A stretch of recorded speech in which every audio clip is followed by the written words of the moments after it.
नमस्कार, बुलेटिन में स्वागत है आप सभी का। मैं हूं आपके साथ मनु तेवतिया। खबर बागपत से है। यहां नेशनल हाईवे पर बदमाशों का कहर देखने को मिला है, जहां लूट के दौरान बदमाशों ने ड्यूटी से लौट रही महिला कांस्टेबल को गोली मार दी और स्कूटी लूटकर फरार हो गए। वहीं महिला कांस्टेबल को गोली लग गई और लूट होने की सूचना मिलते ही पुलिस महकमे में हड़कंप मच गया और एसपी समेत थाने के फोर्स मौके पर पहुंची और घायल कांस्टेबल को जिला अस्पताल में भर्ती कराया है और मामले की तफ्तीश में जुट गई है। तो बड़ी खबर हम आपको बता रहे हैं बागपत से, जहां महिला कांस्टेबल को लूट के बाद गोली मार दी गई। फिलहाल अस्पताल में भर्ती है महिला कांस्टेबल। बताया जा रहा कि जो बदमाश है वो स्कूटी लूटकर फरार हो गए। लौट रही थी अपनी स्कूटी से, तो इसका कहना है कि नेथला गांव एक है, यहाँ बागपत थाने में पड़ता है। उसके पास दो लड़कों ने स्कूटी रोक करके इससे कुछ बातचीत की है और इसके बाद इसको बाएं हाथ में इसको ऊपर जो है, जो ऊपर की आर्पिट होती है उस पर उसको गोली मार दी है। लेकिन अभी हम लोगों ने कुछ बातें की हैं थोड़ी बहुत, तो उसमें इन्होंने बताया कि इनके पति से भी कुछ विवाद था इनका, और उसके संबंध में भी वो बता रहे हैं। इनके पति भी कहीं पुलिस में ही हैं, जो अभी हम लोग तस्दीक कर रहे हैं कि कहाँ पर हैं वो। और इसी के ऊपर ज्यादा जानकारी के साथ हमारे सहयोगी शहजाद राज हमारे साथ जुड़ गए हैं। शहजाद, क्या जैसा कि पुलिस भी बता रही है कि पति से भी कुछ विवाद था, किस वजह से इस लूट को अंजाम दिया गया, कुछ पता चल पा रहा है? देखिए मैंने बागपत का जो क्राइम ग्राफ है वो लगातार बढ़ता जा रहा है। आए दिन किसी न किसी थाना क्षेत्र में जो है लूट की, डकैती की या रेप की वारदात सामने आ रही है। ये देर रात की घटना है जब एक कांस्टेबल जो है स्कूटी पे सवार होकर आ रही थी, जो शहर कोतवाली क्षेत्र में उसको लूट लिया गया। और जब पुलिस के इस कांस्टेबल ने लूट का विरोध किया तो बाइक सवार बदमाशों ने इसको गोली मार दी। इसके हाथ में गोली लगी है, इसकी गंभीर हालत बनी हुई है और जिला अस्पताल में इसका जो है अभी इलाज चल रहा है। मौके पर एसपी बागपत पहुंचे थे, पुलिस मामले की पड़ताल कर रही है, लेकिन अभी पुलिस मामले की तह तक नहीं पहुंची है। महिला कांस्टेबल को गोली क्यों मारी गई ये अपने आप में सवाल बना हुआ है, लेकिन महिला कांस्टेबल ने बताया है कि जब वो बागपत पहुंची, गाजियाबाद में इसकी तैनाती है, जब वो बागपत पहुंची तो दो बाइक सवार उसका पीछा कर रहे थे, लेकिन रोड टूटा हुआ था, वो समझ नहीं पाई स्थिति को। जिसके बाद शहर कोतवाली क्षेत्र में नेथला गांव पड़ता है, वहां पर सुनसान जो रास्ता आया, बदमाशों ने उसको ओवरटेक किया और रुकने के लिए कहा, जिसके बाद जो है कांस्टेबल को बदमाशों ने रोक लिया और उससे लूटपाट की वारदात को अंजाम दिया। कांस्टेबल का आरोप है कि उससे एक सोने की चैन, उसका पर्स, मोबाइल और स्कूटी लूट ली गई। कांस्टेबल ने बताया कि जब उसने लूट का विरोध किया तो बाइक पर चार बदमाश थे, चारों ने नकाब लगाया हुआ था, पल्सर बाइक चारों बदमाश लिए हुए थे, तो उन्होंने जो है कांस्टेबल को गोली मार दी, जिससे कांस्टेबल के हाथ में गोली लगी है, उसकी हालत गंभीर बनी हुई है।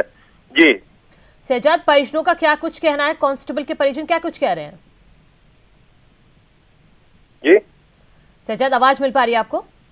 जी जी जी जी मिल पा रही है। परिजनों का क्या कुछ कहना है? कांस्टेबल के परिजन क्या कुछ कह रहे हैं?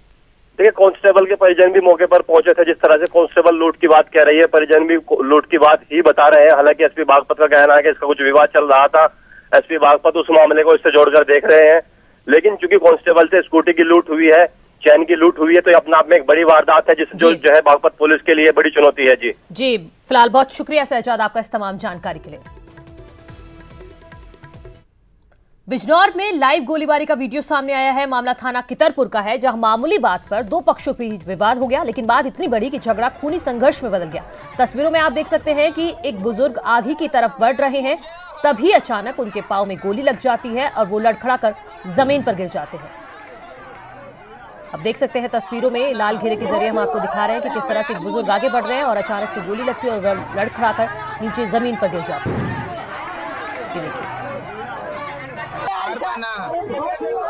खूनी संघर्ष में देखते ही देखते बवाल इतना बढ़ गया कि गोली चलने की नौबत आ गई। बुजुर्ग को गोली लग जाती है इसी संघर्ष के दौरान और वो जमीन पर गिर जाते हैं। बिजनौर की ये पूरी घटना है।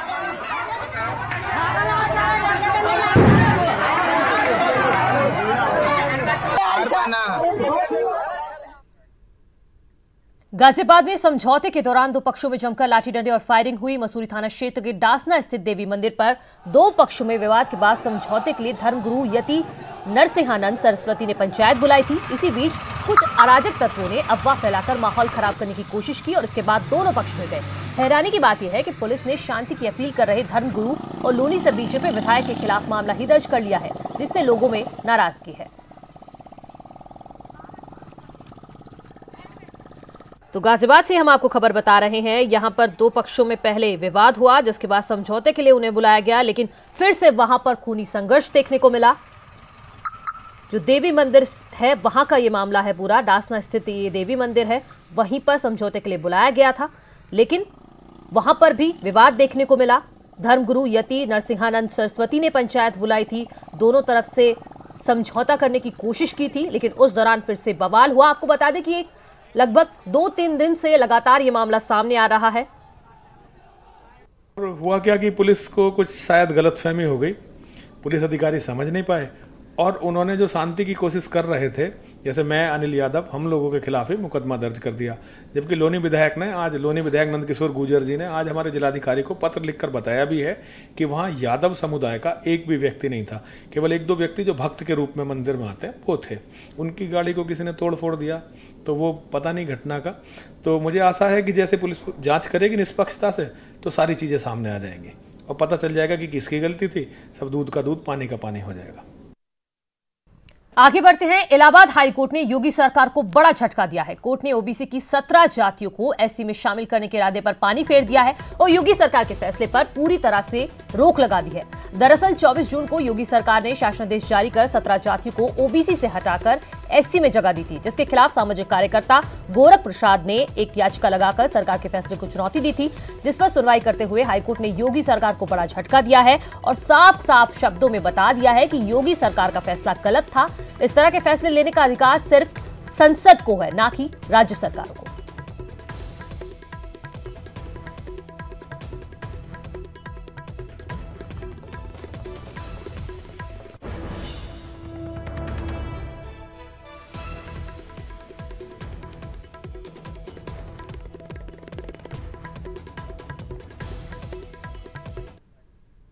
गोरखपुर में एसपी ट्रैफिक ने ट्रेनी टीचर्स को ट्रैफिक का पाठ पढ़ाया। ट्रेनी टीचर्स ने ट्रैफिक नियमों का संकल्प पत्र पढ़कर यातायात नियमों के पालन करने की शपथ ली।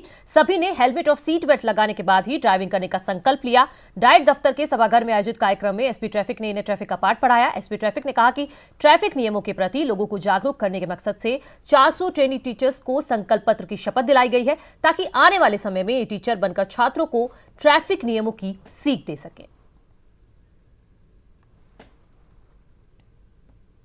जीवन को दुर्घटनाओं से बचाने के लिए हम लोग निरंतर प्रयासरत हैं। उसी प्रयास के चलते हुए हम लोग ये अनूठा एक प्रयोग कर रहे हैं। इसमें मेरे द्वारा एक संकल्प पत्र तैयार किया गया, जिसमें लोग विभिन्न चीज़ों पर ध्यान नहीं देते हैं और वो चीज़ें दुर्घटना के लिए सहयोगी सिद्ध होती हैं। तो उसी संकल्प पत्र को आज हम लोगों द्वारा ये यहाँ पर छात्रों को, जो डाइट के छात्र हैं, इनको पहली बार चुन के यहीं पे हम लोगों ने अपना संकल्प पत्र चालू किया है। केंद्र सरकार ने मदरसों के लिए फंड रिलीज किया है। सरकार ने इसके लिए 87 करोड़ रुपए जारी किए हैं, जिसमें 70 करोड़ रुपए यूपी के लिए हैं। ये पैसे मदरसे शिक्षा पर खर्च किए जाएंगे। तो केंद्र सरकार ने मदरसों के लिए बजट जारी किया है। लगभग 87 करोड़ रुपए का ये बजट है, जिसमें से अकेले उत्तर प्रदेश के लिए 70 करोड़ रुपए दिए गए हैं।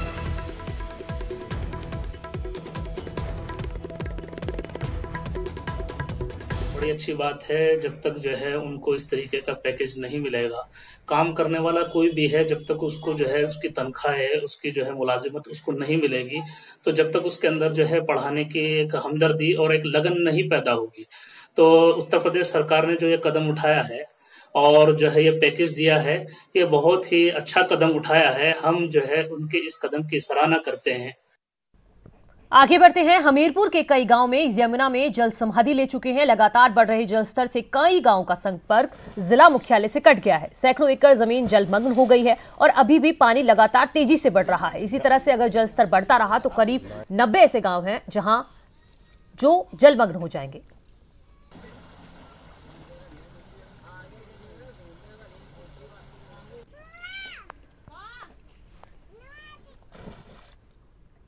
वाराणसी के संकट मोचन मंदिर में 1.25 किलो सोने का मुकुट चढ़ाया गया। दरअसल पीएम मोदी ने समर्थक रविंद्र सिंह ने लोकसभा चुनाव से पहले कहा था कि अगर मोदी दोबारा प्रधानमंत्री बनते हैं तो वो सोने का मुकुट चढ़ाएंगे, और अब जब पीएम मोदी बन गए हैं तो बाकायदा पूरी तैयारी के साथ ये मुकुट कल संकट मोचन मंदिर में चढ़ा दिया गया।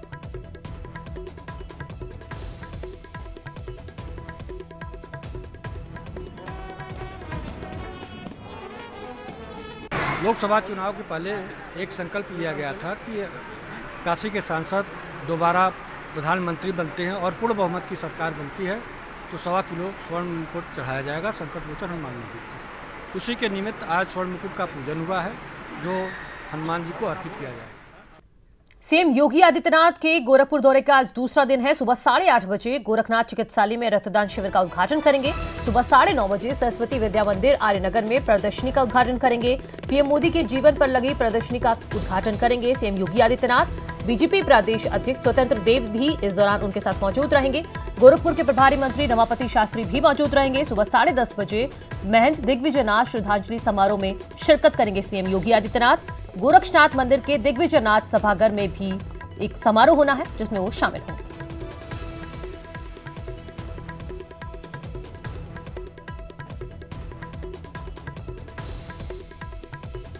सीएम योगी आदित्यनाथ का आज दूसरा दिन है गोरखपुर में, और इसी को लेकर तमाम जो उनके आज के कार्यक्रम है उसके बारे में हम आपको जानकारी दे रहे हैं।